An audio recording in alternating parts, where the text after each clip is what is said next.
Hey, welcome to Bible U. I'm Pat. Today we're going to talk about living water.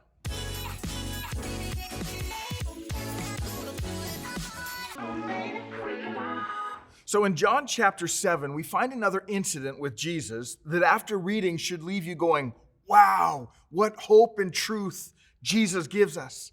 But once again, if we have an understanding of the Jewish customs and rituals surrounding the story, not only will we gain a much deeper perspective of what Jesus is teaching here, but it will also leave us smiling, shaking our head and thinking, wow, what a master teacher Yeshua was.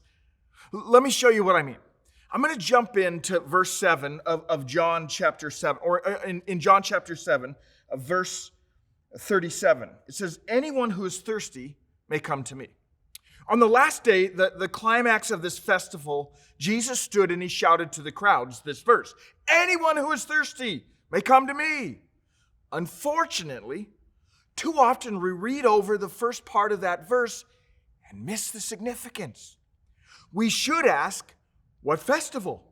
When do they celebrate this festival? Why do they celebrate this festival? And how do they celebrate this festival? Oh, it's the how that will make this so fascinating and add so much depth to this teaching and leave you smiling.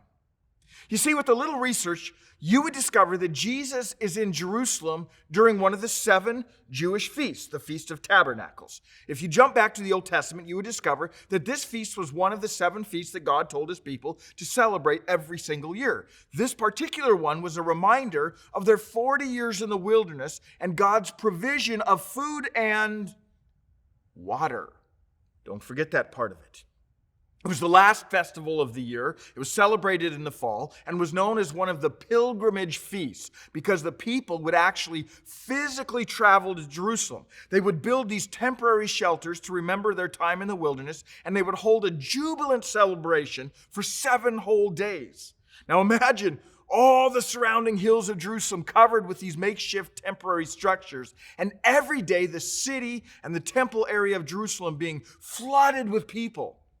But there's more. This is so good. Every single morning of this week-long feast, a priest would stand on top of the southwest corner of the Temple Mount and blow the shofar, the ram's horn, with all his might, announcing the start of the festival. So every morning he's standing, I can't do this, but it would be something like, boom. At that moment, every day, another priest would exit from the water gate on the south side of the main temple building. Stay with me because this gets amazing. The priest leaving the gate would be carrying a golden pitcher and would lead a joyous musical procession to the pool of Siloam in the old city of David. At the pool, he would plunge the pitcher into the water and he would recite Isaiah 12:3, which basically says, with joy you will drink deeply from the fountain of salvation. The people would begin chanting this verse. Here's what it would actually sound like in Hebrew. You can sing along. So that was what they would be chanting in Hebrew as the priest was doing this. The priest would then take the pitcher of water up to the temple, and as they poured it out, the people would begin joyously singing the Hallel, Psalm 115 to 118, something they also sang to conclude the Passover meal. So imagine all the people, thousands of people, chanting and singing with great joy. Now here's what's fascinating. Jerusalem's sole water supply was from this pool and the Gihon spring that feeds it. Therefore, this water was precious, precious, precious, just as the water was for the people in the desert 1,500 years before. Remember, that's what they're reminiscing about with this feast. This water was a source of life and refreshment. Okay, now with this information in mind, let's look again at John 7:37. Before I read it, though, let me just say that a quick glance earlier in chapter 7, and you'll notice that Jesus has been standing in the temple courtyards teaching throughout this 7-day festival. And his words have caused considerable division and confusion. Some wanted him dead, and others were wondering, could this be Hamashiach, the Messiah? So now, back to verse 37. Let me read it again. On the last day, watch this, anyone who is thirsty may come to me.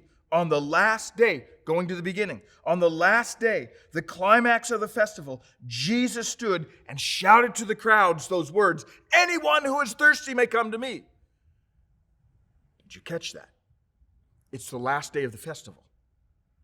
All week they've been doing this celebration, but on the seventh day of this festival, the priests would come around the altar with the water, not once as they've been doing all week, but on this day 7 times.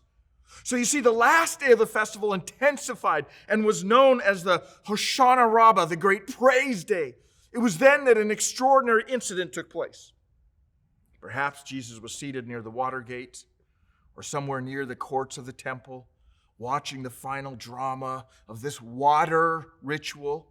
And at that very moment, that the praise and the chanting and the singing fell to a hush, perhaps Jesus stood and dramatically cried out loudly, let anyone who is thirsty come to me and drink. Jesus is offering them fulfillment of the very thing they're celebrating. Life, satisfaction, refreshment, freedom, and confidence in their salvation. Oh, what a master teacher Jesus was. He picked the perfect teaching moment to make this announcement. But there's more. Look one more time at what Jesus specifically announced. Verse 37, let me read it again. On the last day, the climax of the festival, Jesus stood and shouted to the crowds, anyone who is thirsty may come to me. Who is this for? Jesus said, anyone. This offer is both universal and individual. It does not matter your color, socioeconomic background, education, place of origin, age. It's for anyone. But notice he also says, anyone who comes to me. It's a universal call, but it's also an individual call. No one else can answer that call for you. Only you can respond to that call for you.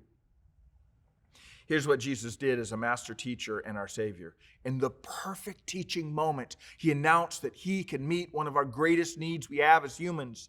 That deep within every human soul is a hole, a thirst, if you will, and this can only be filled and satisfied by our Creator.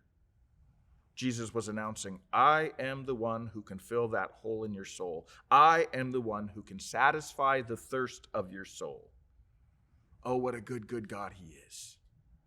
My prayer is that you and I would answer that call and allow our precious Jesus to satisfy the thirst of our souls.